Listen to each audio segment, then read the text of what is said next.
আসসালামু আলাইকুম, welcome to মুদাসসির educate. তোমরা কেমন আছো? আশা রাখি ভালো আছো। আজ আমরা ইংরেজি গ্রামারে অত্যন্ত গুরুত্বপূর্ণ একটি টপিক নিয়ে আলোচনা করব। আজ আমরা আলোচনা করব জেন্ডার, নাম্বার ও কেস ভেদে পার্সোনাল প্রোনাউন্সের পরিবর্তন। সেকেন্ড পার্সনের পার্সোনাল প্রোনাউন্স এর মেসকিউলিন ও ফেমিনিন জেন্ডার হয় না। অর্থাৎ আমরা এখন কি কেস ভেদে nominative case, objective case, positive case, number, singular number, plural number.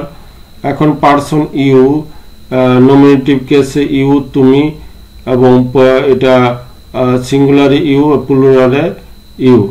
সিঙ্গুলারে Bangla অর্থ ইউ তুমি এবং প্লুরালে ইউ অর্থ তোমরা। অবজেক্ট প্রোনাউন ইউ তোমাকে সিঙ্গুলারে এবং প্লুরালে ইউ তোমাদেরকে। Positive pronoun positive adjective positive case singular নাম্বারে ইউ তোমার, এবং এটা প্লুরাল নাম্বারে হবে ইউর তোমাদের। সিঙ্গুলার নাম্বারে ইউরস তোমার, প্লুরাল নাম্বারে ইউরস তোমাদের। অর্থাৎ ইউ নমিনেটিভ কেস, অবজেক্টিভ কেসে কোনো পরিবর্তন হয় না। অর্থাৎ নমিনেটিভ কেসেও যা থাকে অবজেক্টিভ কেসে তাই থাকে। এবং ইউর আরেকটা বৈশিষ্ট্য, সিঙ্গুলারেও যেই রূপ থাকে প্লুরালে ওই রূপই থাকে। বাংলা শুধু অর্থের পরিবর্তন, ইংরেজিতে একই চেহারা থাকে।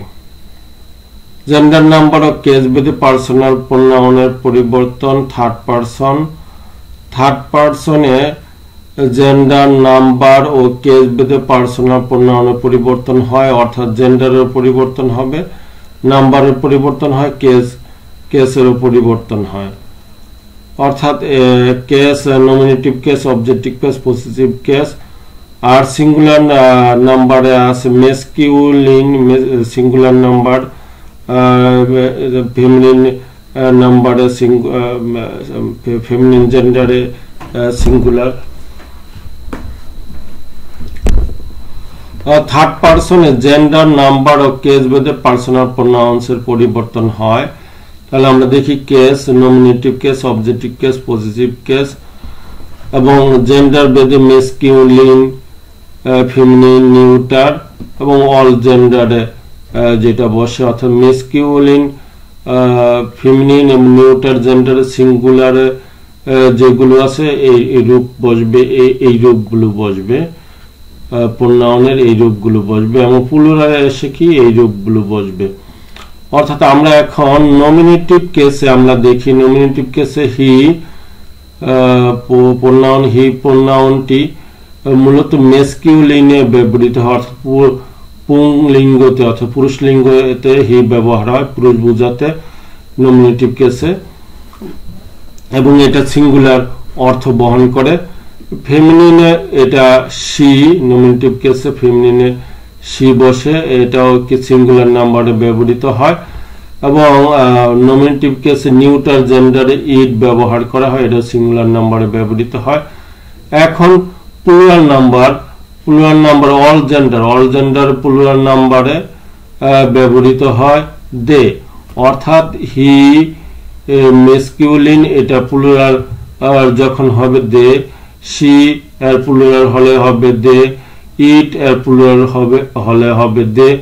অর্থাৎ যে জেন্ডারই থাক, এটা যদি প্লুরাল হয়ে যায় তখন হবে প্রোনাউন হবে দে।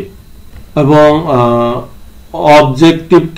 অবজেক্টিভ কেসে মেসকিউলিনে বসে হিম এবং তার অর্থ হয় তাকে, এটা সিঙ্গুলার নাম্বার। এবং প্লুরাল নাম্বারে হবে দেম, তাদেরকে। এবং অবজেক্টিভ কেসে যে ফেমিনিন জেন্ডারে হার বসে স্ত্রী বোঝাতে, অর্থাৎ স্ত্রীলিঙ্গ বোঝাতে হার বসে অবজেক্টিভ প্রোনাউন।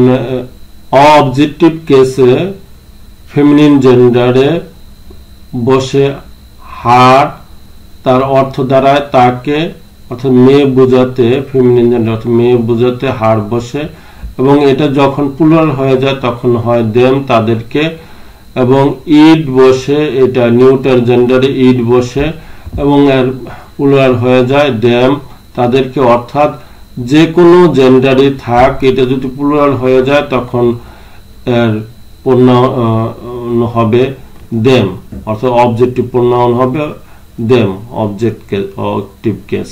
এবং পজিটিভ কেসে, পজিটিভ কেস মেসকিউলিন জেন্ডারে বসে হিস, তার অর্থ দাঁড়ায় তার। পজিটিভ কেসে মেসকিউলিন জেন্ডারে হিস, এবং এটা যদি প্লুরাল হয়ে যায় এই হিস তখন হয় দেয়ার তাদের। এই যে হিস পজিটিভ অ্যাডজেক্টিভ হিসেবেও বসে এবং পজিটিভ প্রোনাউন হিসেবেও বসে, এবং যখন এই হিজ পজিটিভ প্রোনাউন হিসেবে বসে তখন মেসকিউলিনে, এটা তো সিঙ্গুলার কিন্তু প্লুরাল হয়ে যাবে তখন দেয়ার্স তাদের। হার পজিটিভ কেসে সিঙ্গুলার নাম্বার, হার তার, এটা ফেমিনিন জেন্ডারে ব্যবহৃত হয় সিঙ্গুলারে, প্লুরালে হবে দেয়ার তাদের, অর্থাৎ এই হার মূলত পজিটিভ অ্যাডজেক্টিভ হিসেবে ব্যবহৃত হয়। এবং হার্স পজিটিভ প্রোনাউন, পজিটিভ কেসের পজিটিভ প্রোনাউন ফেমিনিন জেন্ডারে হার বসে এবং এর অর্থ তার, এবং এটা প্লুরালে বসে দেয়ার্স তাদের। ইটস নিউটার জেন্ডার এবং এর প্লুরাল ফর্ম বসে দেয়ার্স তাদের, অর্থাৎ সকল জেন্ডারেই যে কোনো জেন্ডার প্লুরাল হয়ে গেলে তখন হয় দেয়ার্স। তাহলে আমরা এখন দেখলাম যে কোনো জেন্ডারেই হোক এটা প্লুরাল যখন হয় তখন এটা যদি নমিনেটিভ কেস হয় তখন প্লুরাল হয় দে, এবং যদি অবজেক্টিভ কেস হয় তখন হয় দেম। এবং পজিটিভ কেস আমরা জানি পজিটিভ কেসের দুইটা রূপ আছে, একটা হলো পজিটিভ অ্যাডজেক্টিভ আর একটা হচ্ছে পজিটিভ প্রোনাউন। তাহলে পজিটিভ অ্যাডজেক্টিভে দেয়ার এবং পজিটিভ প্রোনাউনে দেয়ার্স বসে। শুরু থেকে শেষ পর্যন্ত আমার এই ক্লাসটি মনোযোগ সহকারে দেখার জন্য তোমাদের সকলকে আন্তরিকভাবে ধন্যবাদ জানাচ্ছি। তোমরা নিশ্চয়ই জেন্ডার, নাম্বার ও কেস ভেদে পার্সোনাল প্রোনাউন্স এর পরিবর্তন অতি সুন্দরভাবে বুঝে গেছো, এবং তোমরা এটাও বুঝে গেছো এই ধরনের ক্লাস তোমাদের জন্য কতটা গুরুত্বপূর্ণ। এই ধরনের ক্লাস যদি তোমরা নিয়মিত পেতে চাও তাহলে অবশ্যই লাইক, কমেন্ট, শেয়ার এবং সাবস্ক্রাইব করে আমাকে অনুপ্রাণিত করবে। পরবর্তী ক্লাসে তোমাদের সাথে দেখা হবে এই আশা রেখে আজকের মতো শেষ করছি। আসসালামু আলাইকুম ওয়া রাহমাতুল্লাহি ওয়া বারাকাতুহু।